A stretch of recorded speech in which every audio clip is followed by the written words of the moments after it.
louder calls from Washington today for policymakers to go slower on austerity.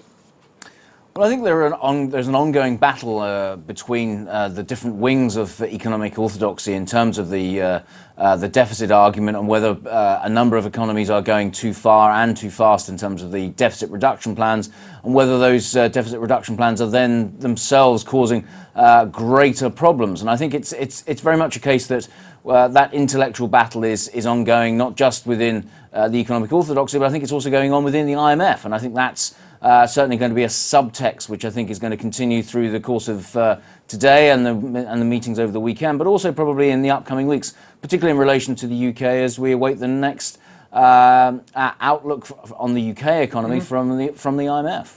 Also in Washington today, Bundesbank Chief Jens Weidmann speaks, and of course his comments will be under particular scrutiny, given that earlier this week he seemed to call for an ECB rate cut if the data warranted it. This from the Uber hawk, quite a surprise. How is the euro positioned ahead of this? I mean, if he tries to retract, will the euro just shoot back higher again?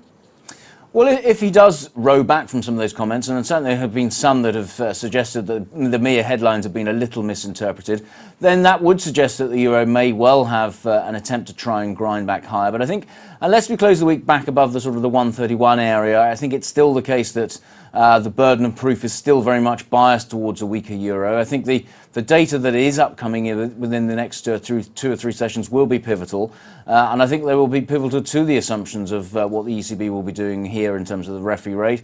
I think those flash PMI numbers on Tuesday will be hugely important. So whilst the Bundesbank chief may well try and row back a little bit on some of those comments, I think any rallies in the euro may well just provide opportunities to get short at better levels into those PMI numbers on Tuesday and the IFO on Wednesday.